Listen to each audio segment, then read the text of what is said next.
पहला अध्याय, the birth of sir Alaric. आज से मुझे सर एलरिक ऑफ लोरिया के नाम से जाना जाएगा। मैं इन पुराने सामानों से अपना आर्मर बनाऊंगा। यह मेरा शील्ड होगा और यह मेरा हेलमेट। वह एक एंशिएंट सेरेमोनियल सोर्ड से खुद को नाइट घोषित करता है, अपनी नई आइडेंटिटी बनाता है। इस एंशिएंट ब्लेड की शक्ति से मैं खुद को सर एलरिक ऑफ लोरिया घोषित करता हूं। जागो का अनैच्छुक समझौता। बताइए कि जब आर्तुरो अपने खेत पर अजीबोगरीब आर्मर पहने हुए पहुंचता है तो जागो को पहले पहल कितना संदेह होता है। अब मुझे सर एलरिक खो। मेरे साथ चलो जागो। साथ मिलकर हम धन थियोलत हासिल करेंगे और खिताब जीतेंगे।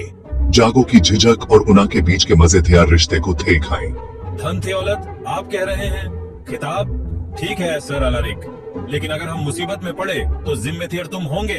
देखो जगो, सुबह का कोहरा छंट रहा है। यह नाइकल नाय का सबा से अच्छा समय है। सुबह का कोहरा, पत्थर वाली गलियां और गांव वालों की उत्सुक नायगाहें, जब यह अनाओखा योद्धे था और उसका शिष्य नाइकलते हैं। सब हमें देख रहे हैं आर्तुरो, मतलब सर एलरिक। रोमांच का एहसास तो है, लेकिन यह भी आभास हो रहा है कि यह यात्रा जितना सोचा था उससे कहीं ज्यादा खतरनाक हो सकती है। देख नहीं थे ओ जगो, हमारा रोमांच अब शुरू होता है। हाँ, उम्मीद करते हैं कि हम जानते हैं कि हम किस में पढ़ रहे हैं। थियोसिरा अध्याय, द विंडमिल इंसिडेंट। मंजर तैयार हो रहा है। ये जोड़ी एक खुले मैदान में इस विंडमिल से सामना करती है, जहां तेज हवा इसके बड़े बड़े पंखों से टकरा रही है और आवाज कर रही है। देखो जोगो, एक मॉन्स्टर, हमें इसे हराना होगा। विंडमिल के डरावने मूवमेंट को बयां करें और आर्टुरो का भ्रम कि वो एक मॉन्स्टर है। ये चार्ज है। ये बताओ कि कैसे आर्तुरो बड़े जोश के साथ उस विशाल राक्षस पर हमला करता है, लेकिन वो कितना अनाड़ी है, ये भी थे खाना है। आर्तुरो रुक जाओ, ये तो बस एक विंडमिल है। कैमरा उसके लांस की गति और विंडमिल के घुमाते हुए ब्लेड्स पर केंद्रित है। आर्तुरो, तुम खुद को चोट पहुंचाओगे। जागो के चिल्लाने से पता चलता है कि वो कितना परेशान है। वो चाहता है कि आर्तुरो रुक जाए और यही सब टेंशन पैथिया करता है। इस थ्योरी भरे लेकिन गलत तरीके से किए गए हमले के बाद माहौल हंसी मजाक में बथेल जाता है। रुको आर्तुरो, मैं पकड़ रहा हूं, बस इधर उधर मत हिलो, ठीक है? आर्तुरो खुद को विंडमिल के लकड़ी के पंखों में फंसा हुआ पाता है, जबकि जेगो उसे बचाने के लिए जद्दोजहद कर रहा है। पता है, एक नाइट होने के नाते तुम हमेशा कुछ न कुछ अजीबोगरीब स्थिति में फंस जाते हो। अरे ये सब तो एडवेंचर का हिस्सा है ना। थिरिश्य समाप्त होता है उना के ठहाके लगाने के साथ। उन्हें आगे आने वाले असली खतरों का कोई अंदाजा नहीं है। अध्याय 3, कर्स्ड किले के किस्से। सिराय में कम रोशनाई थी और वहां अजीब और गरीब यात्री भरे हुए थे। हर किसी के पास सुनाने के लिए एक कहानी थी। आर्तुरो, मुझे पूरा यकीन है मोर्देन के किले से सावधान रहना। डार्कनेस और खतरा उन लोगों का इंतजार कर रहे हैं जो पास जाने की हिम्मत करते हैं। एक मिस्टीरियस व्यक्ति आर्तुरो के पास पहुंचा। उसकी शैडो दीवारों पर पड़ रही थी जब वह मोर्डेन के किले के बारे में बता रहा था। कुछ ही लोग वहां गए हैं और वापस लौटे हैं, और जो लौटे वे कभी पहले जैसे ना ही रहे। आर्तुरो गौर से सुन रहा था और माहौल टेंस होता जा रहा था। उस आदमी की बातें उसके मन पर असर कर रही थी। कमरे में एक अजीब सी रोशनाई थी, जलती हुई आग दीवारों पर लंबी शैडोज बना रही थी। टिमटिमाती हुई कैंडल की रोशनाई नाच रही थी, जिससे एक सम्मोहक दृश्य बन रहा था। बातचीत धीमी आवाज में हो रही थी, मुश्किल से सुनाई दे रही थी, जिससे टेंशन और बढ़ रहा था। ये मोर्डेन कोई मामूली सॉर्सरर नहीं है। उसकी पावर सबे से काले मैजिक से आती है, और लेडी एलाइरा वो कैद है। उसकी सोल उसके जाथियों से बंधी हुई है। सिर्फ एक सच्चा बहादुर ही उसकी चेन तोड़ सकता है। ये शब्द हवा में गूंज रहे थे, भविष्य के खतरे का संकेत दे रहे थे। हर चीज खतरे की आहट दे रही थी। आर्तुरो खड़े हुए। उना की आंखों में अटूट डिटर्मिनेशन था। जागो के मना करने के बावजूद वो इस क्वेस्ट की तरफ खुद को खींचा हुआ महसूस कर रहे थे। अर्तुरो, ये पागलपन है। क्या तुम सच में सोचते हो कि तुम एक वॉरलॉक का सामना करके बच पाओगे? जैगो, मुझे पता है ये सुनानाए में स्ट्रेंज लग रहा है, लेकिन मैं इसे इग्नोर नहीं कर सकता। ये ऐसा है जैसे ये मिशन मेरे लिए बना है। मुझे कोशिश करना ही होगी लेडी एलाइरा के लिए और हम सबके लिए। आर्तुरो का इरादा क्लियर था। ये सिर्फ एक क्वेस्ट नहीं था, ये एक बुलावा था, एक ऐसा डेस्टिनी जिससे वो बच नहीं सकते थे। Chapter 4 the Blackwood forest.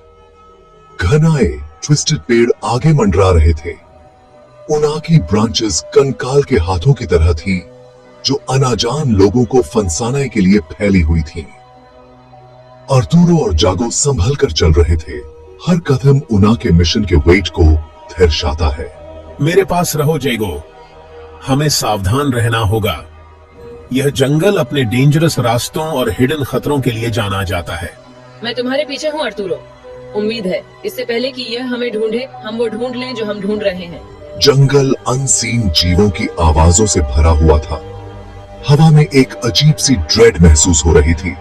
उना का सफर सचमुच शुरू हो चुका था। जैसे ही आर्तुरो और जागो ब्लैकवुड में कदम रखते हैं, दृश्य बदलने लगता है। धुंध और घनाई हो जाती है। उना के चारों तरफ एक घना पर्थिया सा बन जाता है। पेड़ जो पहले थ्योर और मनामोहक थे, अब पास आकर अपनी टेढ़ी मेढ़ी शाखाओं से ऊपर एक घना सा छत बना लेते हैं। यह जंगल ऐसा लगता है जैसे यह जिंथिया है, हमें देख रहा है।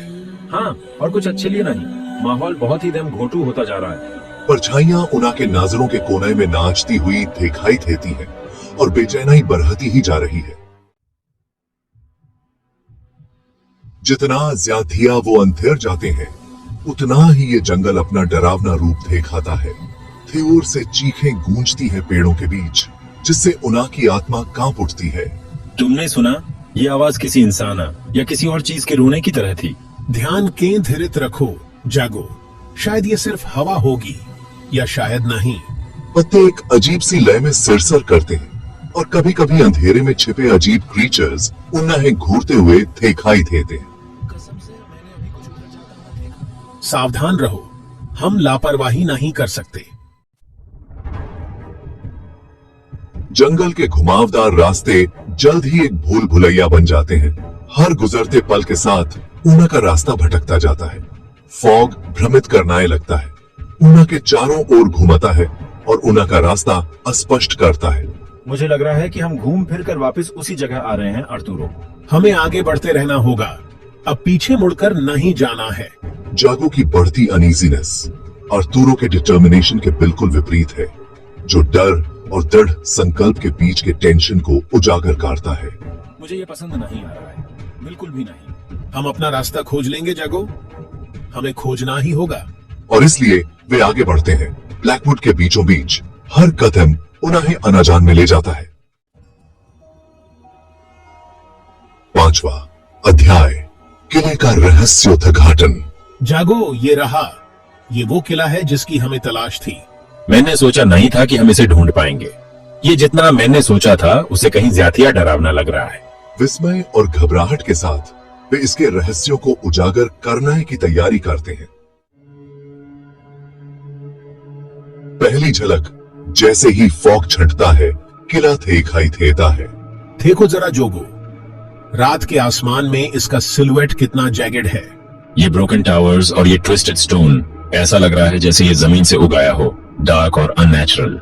किले की प्रेजेंस मात्र से ही उन्ना की रीढ़ की हड्डी में सिहरन त्योड़ जाती है। Exploring the grounds. यहां कोई गार्ड नहीं है, लेकिन जैसे ही वो लोग खुले द्वार से अंदर कदम रखते हैं, उन्हें एहसास होता है कि कोई उन्हें देख रहा है। क्या तुम्हें ऐसा लग रहा है जागो? ऐसा लग रहा है जैसे ये दीवारों में आइज हों। हाँ, और ये टूटती हुई स्टैचूज और फीके टेपेस्ट्रीज, ये कोई कहानी बता रहे हैं, है ना? कैमरा टूटती हुई स्टैचूज और फीके टैपेस्ट्रीज जैसे विवरणों पर टिक जाता है और पत्थर की दीवारों पर उकेरे गए अजीबो गरीब सिंबल्स। यहाँ की एटमॉस्फेयर में एक अजीब सी खामोशी छाई हुई है जो सिर्फ उनाके कथेमों की आवाज से ही टूटती है। सिर्फ चिशत्सुनी जिकी उनाके। इनाके कथेमों की गूंज खाली हॉल में सुनाई देती है। इना को देखो जागो।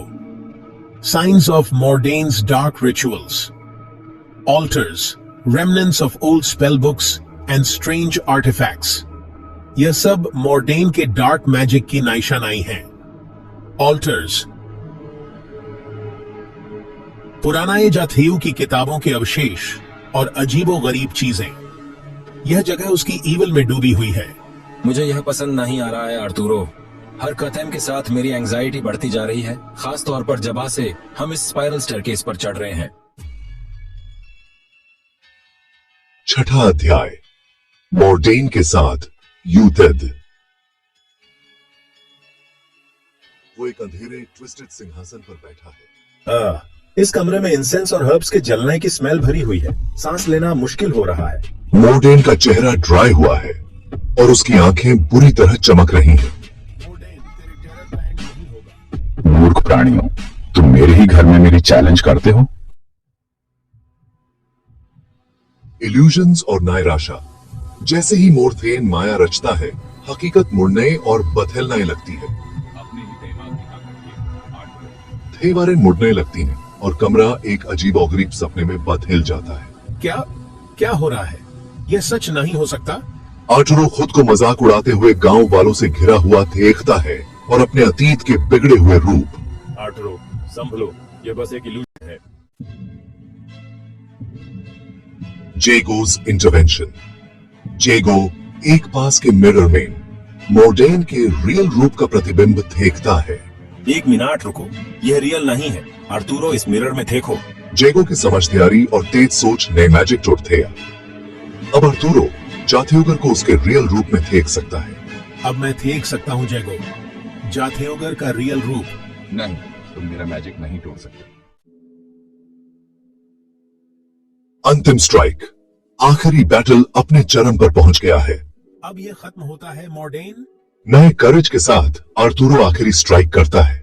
नहीं, ये नहीं हो सकता। मोर्डेन ऐश हो जाता है, बस एक धीमी विस्पर छोड़कर। हमने कर देखा है आर्तुरो, आखिरकार ये खत्म हुआ। हाँ जेगो, खत्म हुआ। Chapter 7, The Discovery and Reflection. यकीन नहीं होता यार जागो, इतना ही थेवर आ गए, लेकिन मिला क्या हमें? कभी कभी आर्तुरो डेस्टिनेशन से ज्यादा जर्नी की माटी होता है। ये खाली टॉवर। वो सबा से ऊपर पहुंचते हैं, लेकिन वहां कोई सुंदरी नहीं, बल्कि एक लकड़ी की स्टैचू मिलती है।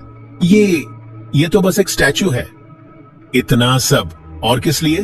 आर्तुरो को समझ आता है। उसकी आंखों की चमक फीकी पड़ जाती है जैसे ही उसे धोखे का एहसास होता है। जागो के कंफर्ट के शब्द। अरे आर्तुरो सुनाओ, असली जीत डार्कनेस पर विजय पाना था, थियोनाओ शाप्थेक और भीतर से। लेकिन ये स्टैचू, ये हमारी क्वेस्ट का मजाक लगता है।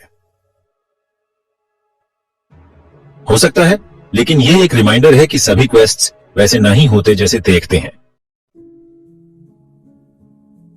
Departing the fortress. The fog lifts as we leave.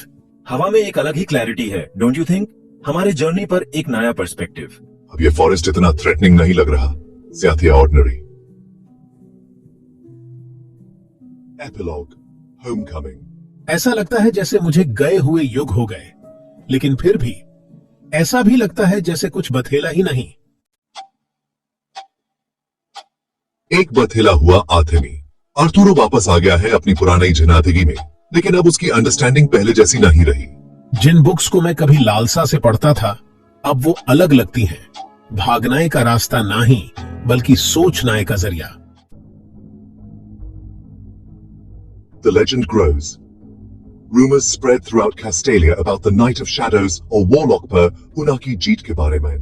कुछ मुझे हीरो कहते हैं, जबकि कुछ लोग इन कहानियों को केवल मिथ मानते हैं। आर्तुरो थियोनाओ विचारों को स्वीकार करते हैं, अपने ट्रूथ से संतुष्ट हैं।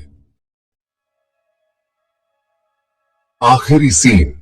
आर्तुरो आग के पास बैठा है, उसका पुराना आर्मर चूल्हे के ऊपर टंगा हुआ है। जैसे ही सूरज डूबता है मैं विंडो से बाहर देखता हूं और कुछ पल के लिए मुझे थ्योर से आर्मर की धीमी आवाज सुनाई देती है। दर्शकों की इमेजिनेशन पर छोड़ते हुए कि यह असली है या सिर्फ एक यदि